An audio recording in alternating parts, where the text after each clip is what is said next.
مهمانخانه داشونه از جانب صاحبکار ظفر شریفов در همکاری با برنامه جانبداری انکشاف اجتماعی مناطق کوهستان بنیاد گردیده دارای 6 حجره و دیگر اینفراستراکچور لازمه را در پی دارد. ضمن بازدید از شرایط مهیا گردیده مسئولین ساحه بهره فراهم آوردن شرایط ارزنده برای قبول مهمانان و جهانگردان اظهار قناعتمندی نمودند. قید شد که در مهمانخانه 5 نفر ساکنان مرکزی ناحیه ونج ولایت مختار کوهستان بدخشان با جای کار و معاش خوب تامین گردیدند. با بنیاد گردیدن عمارت‌های آذرزمان سیمای مرکزی ماموری ناحیه ونج به کلی تغییر یافته و یک شهرک دیدنی تبدیل یافته است. انشاءاتی که امروز بنیاد و مورد استفاده قرار گرفت امکان می‌دهد سطح و صفت خدمت رسانی به مهمانان و سیاحان در مرکز ناحیه ونج بهتر و خوبتر گردد، چون که طی سال‌های آخر در مرکز ناحیه ونج نبودن مهمانخانه‌های آذرزمان به مشاهده می‌رسید که در پرتو سیاست سازنده حکومت جمهوری تاجیکستان و سهم صاحبکاران سازنده این مشکلات علی خود را پیدا کرده. قامت افراختن چنین مهمانخانه‌های زمانه‌ای باعث قناعتمندی می‌باشد. ضمن افتتاح مهمانخانه رهبریت مقامات اجرایی حاکمیت دولتی ناحیه ونج منداری خود را به بنیادگذاران بیان داشتند که در فرصت کوتاه چنین عمارت حاضر زمان بنیاد و در اختیار مهمانان قرار دادند. تاکید شد که در ظرف 29 سال صاحب استقلالی ناحیه ونج در ساحه اجتماعی اقتصادی و پیشروی‌های نظررس نایل گردید. سزاوار پیشواز گرفتن جشن 30 سالگی استقلالیت دولتی جمهوری تاجیکستان در ناحیه ونج نقشه چهاربنیاد تهیه گردیده تصدیق گردیده است که از سال 2018 تا 2021 ساختمان 85 انشاءات به نقشه گرفته شده است.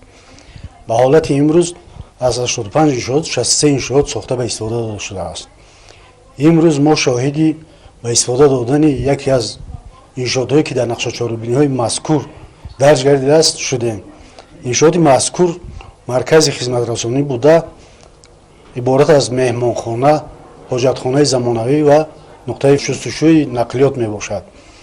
انشاءات مذکور برای رشد سیاحی در ناحیه که چنین اینفراستراکچور برای قبول سیاحان کم به نظر می رسید تکان جدی می دهد و در آینده چنین انشاءات‌ها بهره رشد سیاحی در ناحیه زیاد می‌گردند. مقامات اجرایی حکومت دولتی در پرتو تاکیدهای پیوسته پیشوای معظم ملت در همدستی با شریکان همکار بهره بلند برداشتن سطح نیکوحوالی باشندگان کوشش به خرج داده سهم ارزشمند خود را در کارهای سازندگی و بنیادکاری گذاشته ایستادند. ضمن برآمد معاون رئیس ولایت امیدجان ناصرزاده آن نقطه تاکید گردید که طبق همکاری‌های سودمند مقامات اجرایی حکومت دولتی ولایت با برنامه جانبداری انکشاف اجتماعی مناطق کوهستان قامت های معاصر به رشد ساحه سیاحی در ناحیه ونج زمینه مساعد فراهم آورده شد. منیجر جنرالی برنامه جانبداری انکشاف اجتماعی مناطق کوهستان خزینه آقاخان حجامیار خماریکوف از عملی شدن یک قطار لایحه سرمایه‌گذاری در ده و روستاهای ناحیه ونج اظهار خوشنودی کرد. عرض داشت که در 9 ماه سال روان در ناحیه ونج در دهه‌های دوردست ویشخر و اندربک جماعت دهات گزگلام و برون جماعت دهات جاویدان خط آب آشامیدنی دارای 243 نقطه آبگیری برای 238 خواجگی مورد استفاده ساکنان ناحیه ونج ولایت مختار کوهستان بدخشان قرار گرفتند. ما در دوام سال 2020 در 3 دهه ناحیه ونج در مسافه 54470 متر در دهه‌های اندربک جماعتی از گلوم، باران جماعتی جاویدان و ویشخر جماعتی از گلوم خط آب نوشاکی کشیدیم.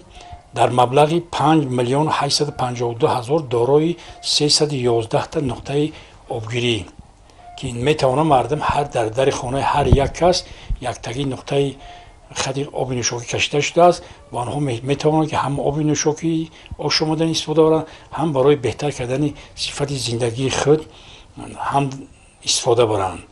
غیر از این برای بهتر کردن حالت سانیتری گیگینی دهه‌های ناحیه در اساس شرطنامه طرفین بین برنامه جانبداری انکشاف اجتماعی مناطق کوهستان ناحیه و صاحبکار از ناحیه ونج شریفov ظفر اینچنین در همکاری با حکومت ناحیه ونج حاجتخانه زمانه تیپ زمانه دارای 8 نقطه استفاده بری ساخته به استفاده داده شد و از طرف صاحبکار در آشیانه دوم مهمانخانه برای 8 نفر جای با همه تجهیزات تامین کرده شدگی مورد استفاده داشت در مبلغ 800,000 سومانی. من بعد نیز چنین تدبیرها برای بلند برداشتن سطح زندگی باشندگان ولایت مختار کوهستان بدخشان از طرف مسئولین برنامه جانبداری انکشاف اجتماعی مناطق کوهستان با مقامات اجرایی حکومت دولتی ولایت ادامه داشته. برای فراهم آوردن شرایط در سمت‌های مختلف کوشش به خرج خواهند داد. باشندگان ناحیه اظهار خوشنودی از آن می‌نمایند که از با دستگیری دولت و حکومت کشور در ناحیه چندین انشاءات مختلف در همدستی با شریکان سازنده ادامه پیدا خواهند نمود.